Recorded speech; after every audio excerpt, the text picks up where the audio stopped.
Hello, Telecom TV's on the road. We are in The Hague in the Netherlands at the SDN NFV World Congress 2018, and this is a panel discussion on the value of open source in next generation networks, and it's sponsored by the guy I'm going to ask the first question to, Andrew Coward, who is the CEO of Lumina Networks.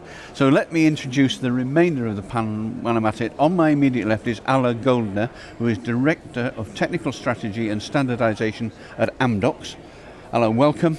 On my right-hand side, an old friend, Gabriele De Piazza, VP Products and Solutions, Telco NFV at VMware. Gabriele, good to see you. Good to see you. Okay, Andrew, the first question's yours. Let's start with the very basics.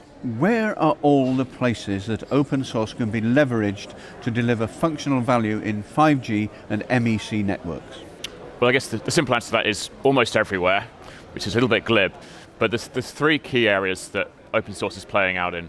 The first is the control plane of the network, which is where SDN comes in, the orchestration plane, and more recently the data plane too. So those three areas, so pushing packets, controlling packets, and orchestrating the network. So open source is playing a role in all of those areas today. Okay, that's the platform that we're starting from. Alan, I'm going to ask you to start on this one if you would. It's about standards and open source coexisting. There's a lot of talk about sort of mutual antagonism almost between these two processes and sets of ideas. How well are the standards and open source actually coexisting, do you think? And if there's a conflict between the two, should the industry respond to this case? And is it possible to coexist to collectively drive development of 5G and multi-access computing solutions? So I fully believe that they are complementing each other, actually, not conflicting each other. And as a fact, I will bring on up as a case where actually we implement some of standards developed by ETSI and FV, which are relevant and demanded by the service provider participating in ONAP. And also, for instance, in Ukraine project, also raised recently by Linux Foundation, they plan to implement some of the standards raised by ETSI MEC. So it is really about those useful interfaces, those useful standards which service providers want to deploy, and then it is up to open source to actually to deliver those. So those bodies actually needs and work together already today. Thank you. Gabriele, what's VM's viewpoint? No, I agree. They're complementary. We also seen the lines being blurred in the industry between what a standards is and what open source is. Sometimes some open source community or some open source project or quote unquote product becomes the standard. Then if you look under the cover, sometimes it's far from being a standard. But I think, obviously I would separate what is truly telecommunication standard, because you still need to, comply into, a massive network of, interconnects and so forth. But I agree. I think this is, I've probably like never before, I've seen an industry in transition in terms of standards. And we've been living this in the last 3, 4, 5 years. And I don't think it's over yet. Just if you add a few words, so eventually we have the same companies participating in both, and typically, those people internally are coordinated. So I think that we see more and more collaboration on that front and less confrontation.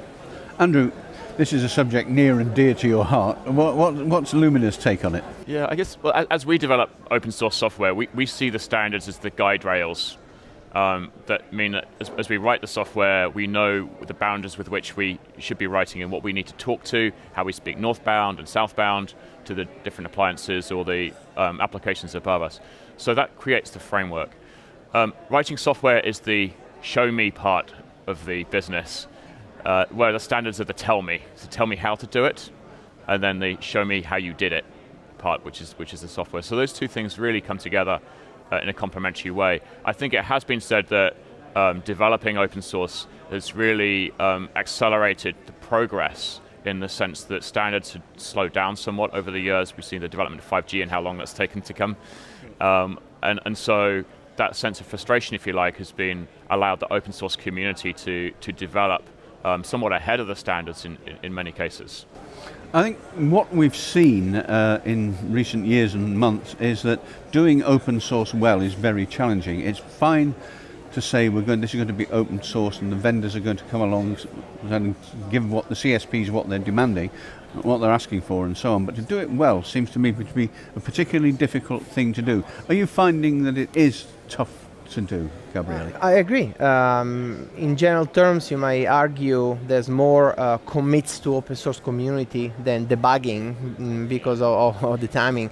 And so I sometimes find ironic that the telecommunications industry has been one of those industries that push the boundaries on what it meant to do 5 nines and carrier grades.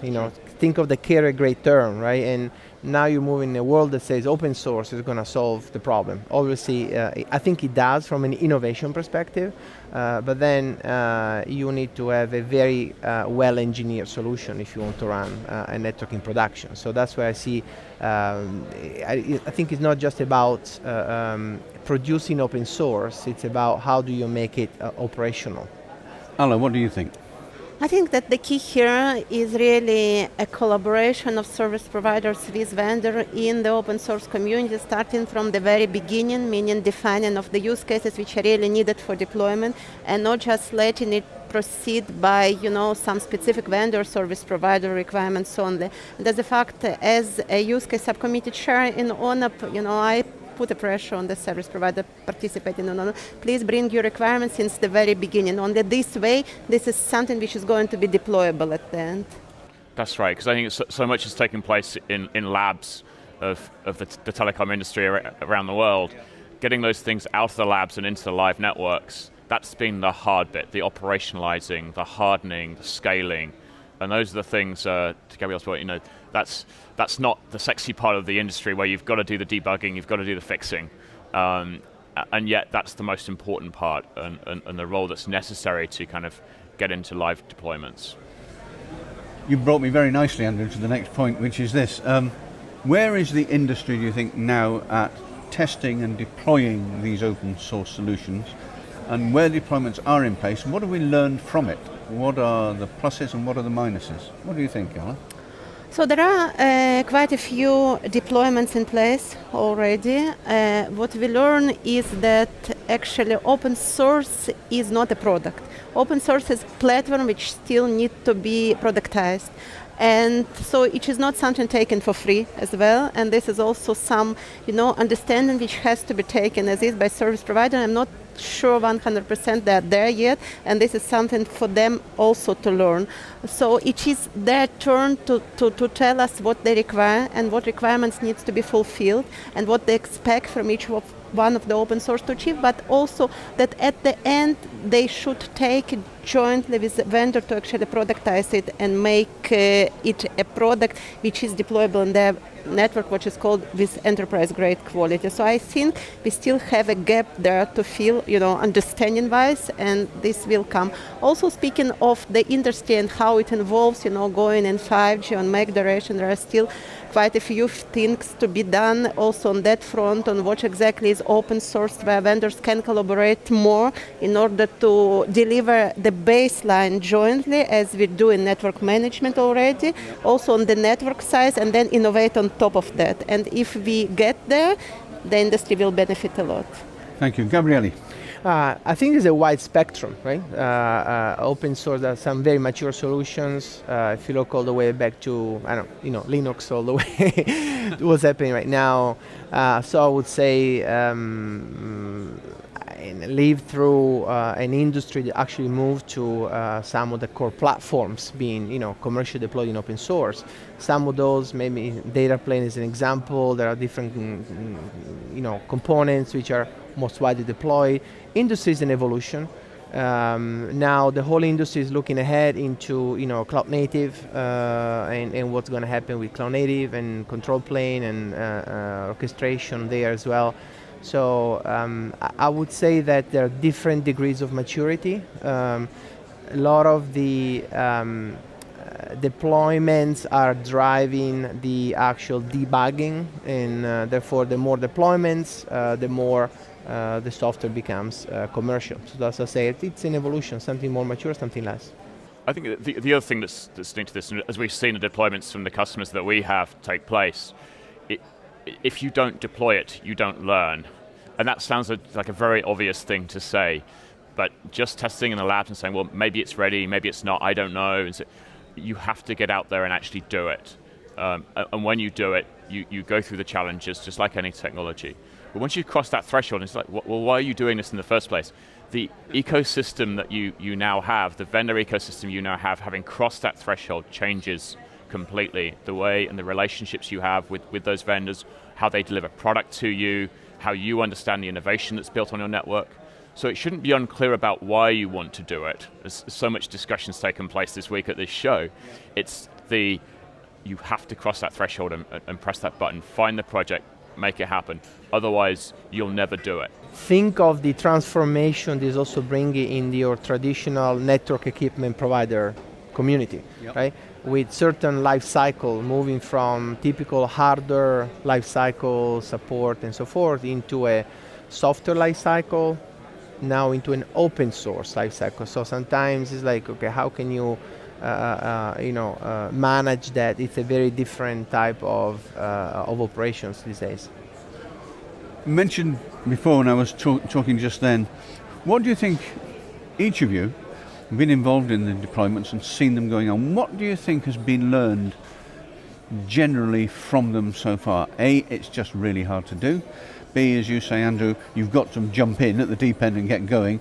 What do you think actually have you learned, what's happened with the deployments? Yeah, for me operations is key. Just come out of a couple of customer meetings and everyone is looking ahead in innovation, but everybody is actually trying to consolidate their operation aspects, which will allow them to innovate and accelerate. So I think there's been a bit of a testing phase, and now it's the moment where you actually need to establish your footprint, operationalize the footprint, which will allow you to move forward.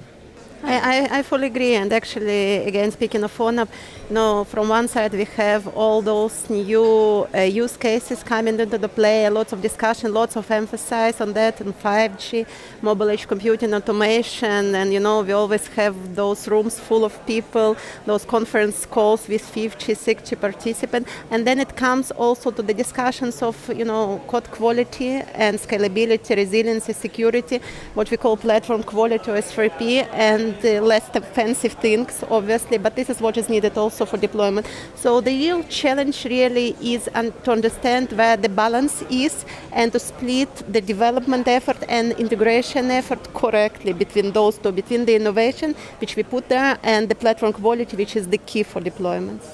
Thank you, Andrew. I think at a higher level, you find out who your friends are when you do this.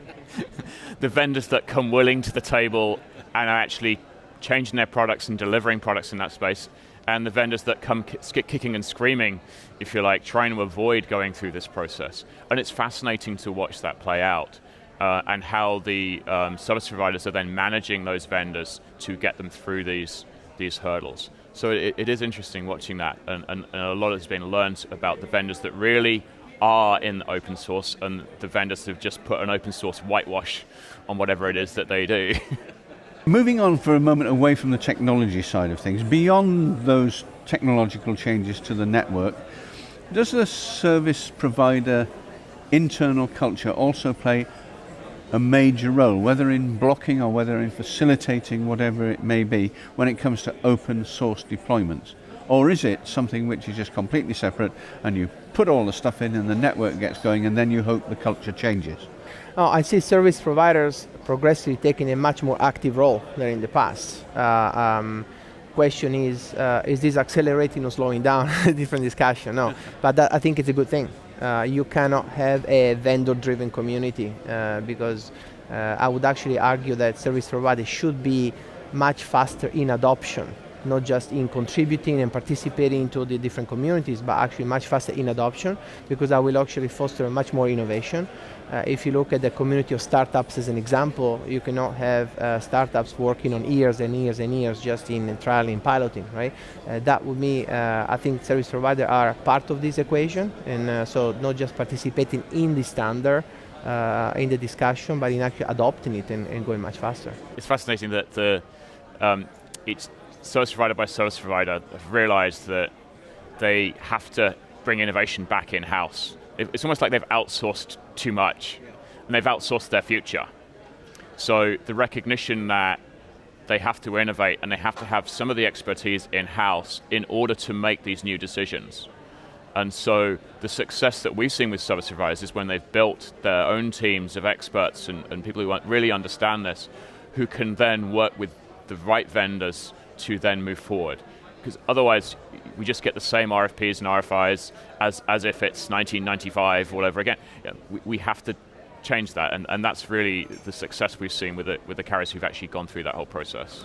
I actually see several challenges. So some are related to those, reskilling challenge that we heard several service providers talking about this, even during this show. Orange, Deutsche Telekom, AT&T frequently talks about this. The other part is that, the internal, I would not say conflict, but challenge between the operations from one side and those R&D people, on service provider side, actually participating in open source and standards activity.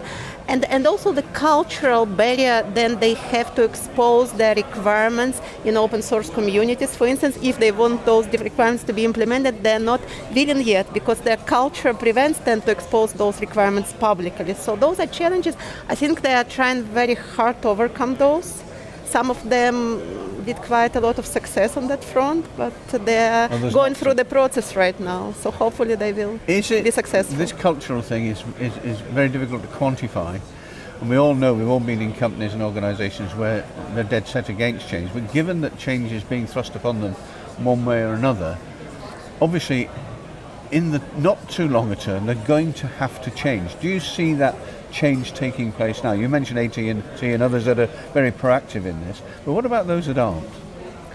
I think that many of them change. In fact, if you look on open source community, I would not say it is going easy, but it is proceeding. And we see more and more service providers, and as a fact, we see even more service providers contributing. They're not putting that many of their people, but they're starting to put their people on the real development of the open source code along with the vendor. So I'm quite optimistic. I think they realize they need that change, because if they proceed with the existing behavior as used to be before, they will not be able to innovate. They are also facing a very tough competition right now. They realize that only in case they'll be able to compete, they'll be able to succeed with 5G, with the mobile edge computing, and with all those things. So they really try hard, in my view, to build that baseline jointly, and then only innovate, as I said before, on top of it with AI and with all other new things which are coming into the play. Thank you. Gabriele, about you, do you find that some are better than others at this cultural thing? I would say pretty evenly, but there are some differences. Some carriers, they have a much more an approach on development, and insourcing. And I agree with Andrew. You cannot outsource your future, so you need to become an expert. As a matter of fact, I think even the traditional NEP system integration model is changing, right? If your network is now softer and cloudified, you need to have the skills. But I actually think some carriers differ. Some of them, they actually do have the skills, some don't. Some are larger, some are smaller. Some have very small personnel, so there will be a variety out there. But each one of them, they need to become experts in a way or in another. How deep the development, how deep a bench they have, it's a different story. Long term, to your earlier question, the markets will punish those that don't follow because they won't be competitive, they won't be able to deploy services quickly, their cost base will be higher, they won't have automated. So this is a survival thing that's playing out, it's just playing out in slow motion. Okay. Coming to the last question, I'm going to ask each of you in turn to respond to this, because it's about your individual companies. I'm going to start with you, Alla, if I might, and Amdocs. Where does your company, Amdocs, provide unique value to service providers trying to deploy open source solutions in their next generation networks? And what is your long-term view of the networking space we've been discussing? Amdocs is known as a service integrator for many years and has been quite successful on that front.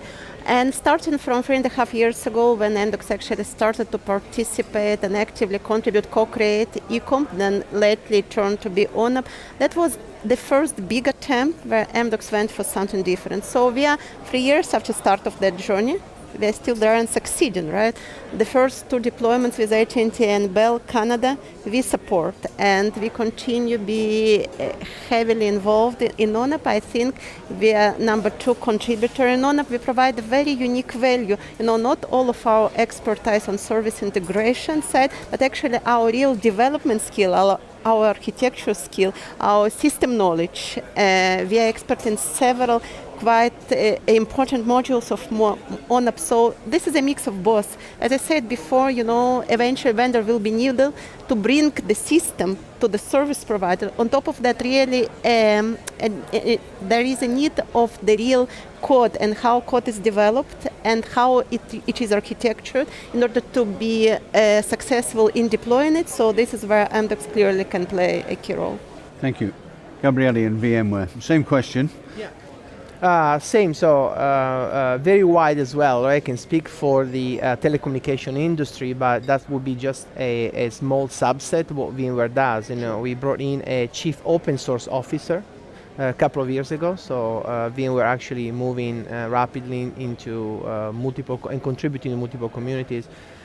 From foundational communities all the way to telco specific. Obviously in telco, my group is involved in core initiatives. ONAP, as Ala said, we are actually chairing some core committee. We've been founding members there. We are involved in OSM with Etsy. We have active participation, very active participation in the OpenStack community. Obviously, the whole world is going towards Kubernetes, so we are part of CNCF and so forth. But I would say these are just the tip of the spear. There are many other communities supporting the data plane perspective and so forth. So a lot of interest, and I see VMware adopting and embracing, but with the spirit of actually making it commercially viable. Thank you. Last word with you, Andrew. Yeah, so I guess for us, and obviously the whole founding of Lumina was on really what we regard as the kind of pivot point within the network, the control plane. We talked at the beginning of 3 parts, 3 places you can really touch open source orchestration, control, and the data plane. Well, it turns out that the control plane is most interesting to start with, because what that essentially does once you've put open source into that place, it enables you to drive business logic directly to control without having to worry about what the underlying hardware is. I can turn on the service now and know that it can cross 3 different manufacturers' products, 3 different protocols, 3 different types of systems or more. The control plane is key as a starting place for this open source journey, because once you do that, you unlock the ability to bring open source above it and below it and around it. And that's really why we started there and why we think the SDN control plane of these networks is so critical. Thank you. We're out of time now, so Alan Goldner, Gabriele Piazza and Andrew Coward, thank you very much indeed. Thank you very much. Thank you very much.